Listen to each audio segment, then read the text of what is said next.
Hello everyone, welcome back to the video.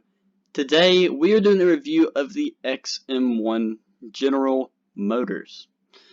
So hopefully this video will be a little bit better. I did put this on a little bit higher resolution as recording and as well as with a little bit more frame rate. I did try fixing some of the bugs in that screen recorder from the last video. I did notice that it did have like a lot of FPS drops, so hopefully this will fix it because it should now be recording at a solid 60 FPS. As before it was set to like 45, I think. Really weird why they would have it set to that, but okay. So here we are with the XM-1. This is a really fun tank to play, but the only downside is that 105mm cannon. Now don't get me wrong, that 105 will wreck anything that you face. It has enough pin to deal with pretty much anyone you face. And the maneuverability of this tank is by far its strong suit. The only downside about this tank is mainly the armor. Has pretty much, effective thickness of 125 and 129. I mean, the sides are pretty effective from heat FS, but other than that, it's useless. So the thing is with the XM-1, if you use the default shell, which you wouldn't probably ever use because this is a premium vehicle, you're not ever going to have to worry about it, but yeah, even with the default shell, there's nowhere you really can't pin the front. I mean, there's really nowhere. I mean, you shoot here, it's not going to be a one-shot kill like it would be with probably like Object 279, because that thing has a really overpowered gun in my opinion, for the armor penetration. Now, not overpowered, but it's just really good as far as it's a normal classic AP shell with that much pin. So the APFSDS, now this is a first generation APFSDS round, so it's not going to spread nowhere near as much as something like DM33 or DM13, so for the Germans. So yeah, so that's the downside. The heat FS though of this tank is probably really good. It has 400mm, so it's not the greatest. But for 9.0 or 9.3, I think this thing is at, it's really good. So the good thing is that it saves you from being able to be pinned on the cheeks from the front. Now I think you can get an angle and you can try, but generally it's not going to kill your crew. A good kill shot for this tank though is you just aim for the turret. Turret ring. That's going to kill at least most of them, the gunner and the commander. So basically you can just sit there and keep on opening fire. But most of the time you wouldn't even be using that shell, you'd be using your APFSDS. So we'll go ahead and shoot an APFSDS right there. And that would probably kill you. So yeah, sadly. So let's get into my opinion of it. So right off the bat, this tank is very mobile. This tank is probably one of the most mobile in the game. Sadly, this is at a higher battle rating than the XM-1 Chrysler, which is my favorite premium top tier tank that's in the game at the moment. The XM-1 GM is very fun to play, but the XM-1 Chrysler, I just like it more because the gas turbine engine. If we can get 10 likes on this video, I'll be glad to make a video on the Chrysler, but this one is no slouch. It's pretty much the exact same thing. And in fact, if you do look on paper, this one is actually better. Now, we don't know everything about these tanks because, they're military classified, but we do know some things. And the reason why this tank was not chosen as a winner in the general, like the Chrysler was, is it was a little bit more to develop. It had that giant diesel engine that was really consistent, and overall the chassis on this one was a little bit nicer, but not nice enough that it matched the price range. So let's go ahead and get into a battle. Hopefully we can get into one relatively quickly. The thing about the XM-1 is a lot of people want to buy this tank thinking they're getting an Abrams, and which you technically are, but they think that you're just going to bulldoze, right into the battle and one-shot everyone and so on. Well, sadly, that's not the truth. Now, this thing, if it had a 120mm cannon, this would arguably be as good as an Abrams just because of the maneuverability. This thing is fast. 92 kilometers an hour, or kmh. This is probably, if not the fastest tank in the game, right there at it. So hopefully we can get into a game. I don't know why 9.3 takes a while to get in. And I also don't know why the XM-1 Chrysler is at 9.0 and this one is at 9.3. My guess is because the Chrysler is a little bit slower. That's probably my main guess. They're technically the exact same other than that. So, meanwhile, while we're trying to load into a battle, I'll go ahead and go to the modifications. So you have a 12.7mm machine gun, so that's bigger than average. And you do have parts, everything you have here is researched. You do have night vision and infrared. And remember that with the Americans, you generally have better infrared than most other countries, so keep that in your head. Backup vehicle is going to cost you 100. I never buy backups, I just get them from crates, so I wouldn't really recommend you buy them, because this tank's going to get killed easy. Comes with a talisman and M735. So that's basically like the first American APFSDS round that's in the game. It's not crappy, but it's far from great. DM33 and stuff like that is used by like the Leopard, and DM13 that's used from the Leopard L44 would one-shot you a lot faster than that. Even though it's bigger, you know, the DM13 is just a little bit more consistent. It kind of splashes a little bit more because it's a little bit newer round. But don't let that change your mind about the XM-1. The XM-1 is a really good flanking vehicle. Right off the bat, you know, you see how fast this thing accelerates. I mean, this is probably the most fun tank as far as driving around. It actually feels like you're in a modern tank because of this. And now that they have the new sound, personally, I like it a lot more. It kind of makes it sound more beefy.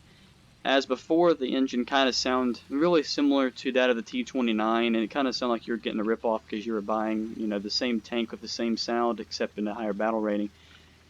But right off the bat, this tank is a very fun tank. You just have to be really, really cautious. But the thing about this tank that really makes up for it is look at this zoom. Do you see that zoom?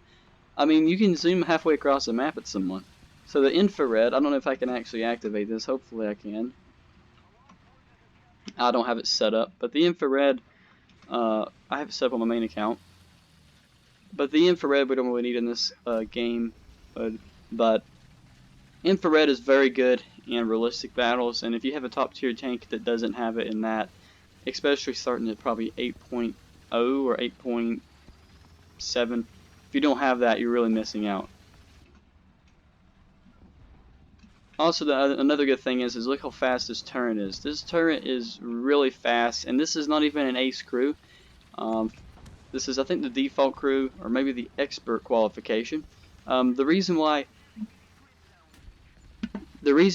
I don't pay for ace crews is, you know, I don't want to, especially when I have a video like this, but I don't want to because it's not extremely worth it.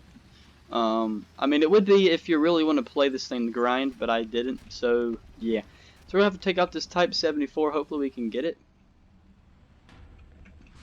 I don't see him. Okay, we got him right there. We got his ammo.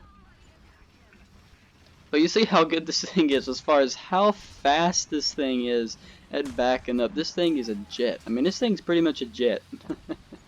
The only downside about this thing is that when you face Russians, because Russians have that big 125, and that 125mm doesn't really care about your speed that much.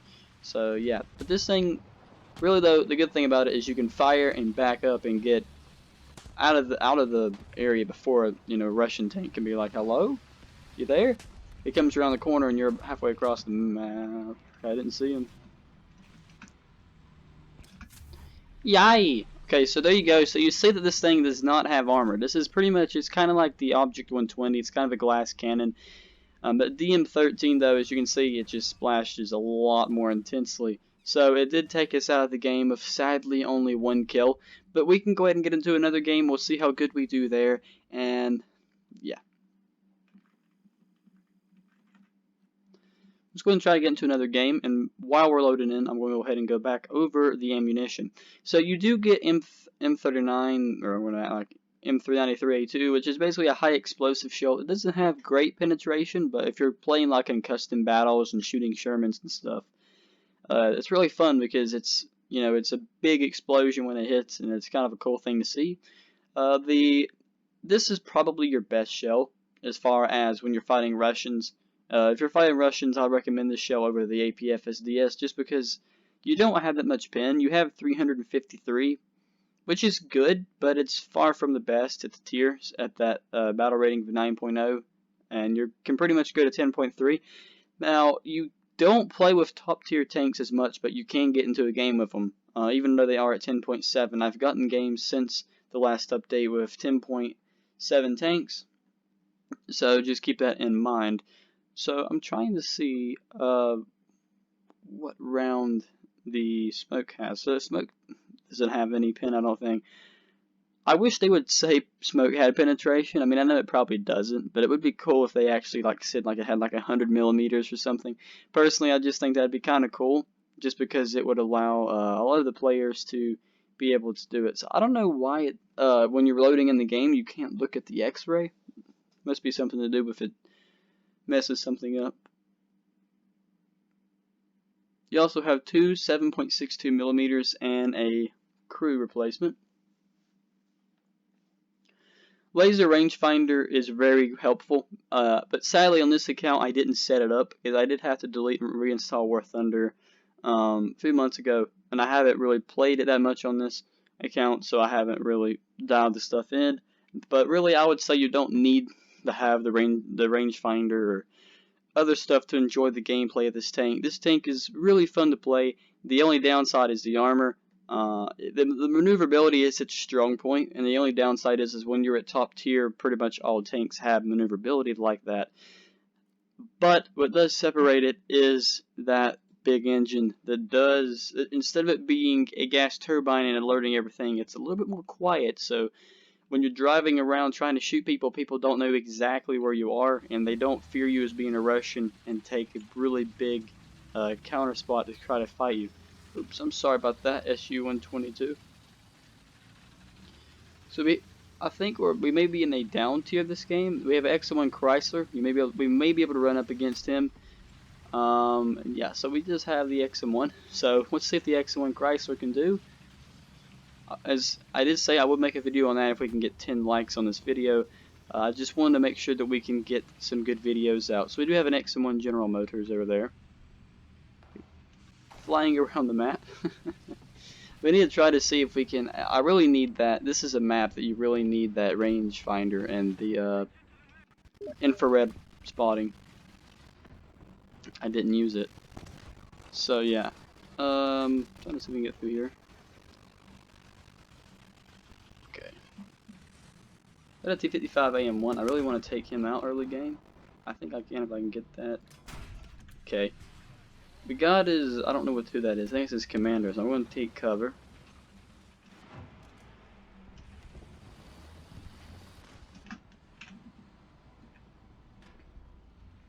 The good thing about this tank is that good stabilizer. This thing is probably one of the best stabilizers in the game for its speed.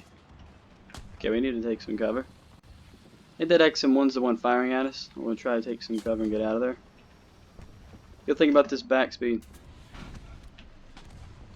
The one good thing about this back speed is you can really get out of areas really quickly. Now 46 kilometers an hour is not that quick, but it gets to that speed super quickly, so you don't have to worry a lot.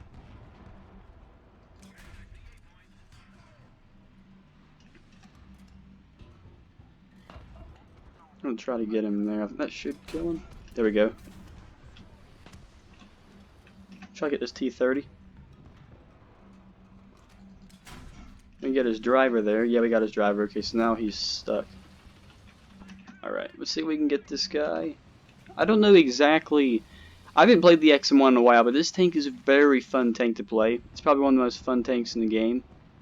I want to get that Chrysler. My main rival. Can you shoot through buildings? I mean, I know you probably can, but I don't want to take a chance getting shot from the front.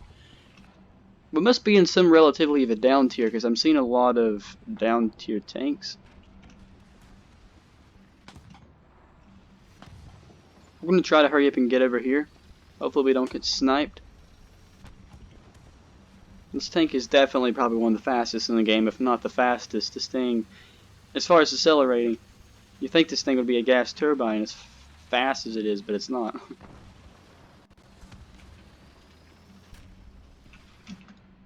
Okay, I don't see them. I don't think they can see me either. Taking cover behind this rock. That L-44 can really mess our day up. We kind of need to play a little bit cautious around him. L-44 is dead. We can cut. I'm going to try to make a push up to take out that T-62 up here. Hopefully he doesn't see me in time. Oh no, we messed up. We messed up big time. That's probably the game right there. Only downside about this American tank is, why did they put smoke on this thing? I mean, this thing really needs smoke as fast as it is. Alright, there we go. So yeah, guys, that is the review of the XM-1. This is a little bit shorter review. I did not have much time today to record, so I'm sorry about that. I will come back into the Chrysler, which is the same tank pretty much except for the armored cheeks, in the future if we can get 10 likes on this video. If you did enjoy this, please leave a like and subscribe to the video. And as always, I'm going to give you 2 reasons to buy it and 2 reasons not to, just so you kind of understand if I should or should not. So I would recommend you buy this 100% if you are a player who is wanting to grind and get the M1A2 Abrams, M1A1 and M1 and IPM1, so on. This is a really good tank. It's going to help you grind. But I wouldn't recommend you get it if you're someone who thinks you're going to fly into the battle and bulldoze. This tank is really a skill tank. You have to use your brain cells, yes, your brain, to be able to dominate in the battle. And if you don't do that, you're not going to be able to, because this tank does not have armor. It's not the Russian tanks, okay? This tank doesn't have much armor, but it has speed on its side and it has that turret traverse. Abuse that against the enemies. Make sure they can't catch you and shoot them as fast as you possibly can. The second reason why you should get it is because of the maneuverability. That is the biggest part of this tank, not the cannon. The maneuverability is going to get you really far up in the ranks of this tank. So yeah, make sure you get that. The second reason you shouldn't buy it though is the armor. That is the only reason. If this thing had better armor, this would probably be the best premium in the game, but it doesn't. So it's not. But it's really close to being one of the top. But I would not say it's the greatest premium, but I would say that it is the greatest overall maneuverability, turret traverse, and probably turret in the entire game. Mentioning that it just turns, just like that. Really, really fast. So hopefully you guys enjoyed this video. If you did enjoy it, leave a like, subscribe to the channel. We are small right now. We need every person we can get, and make sure that if you do subscribe, you comment below, because I do have something surprise for you guys once we get to 100 subscribers. So keep that in your mind. So hope you guys enjoyed this video, and I'll see you in the next one.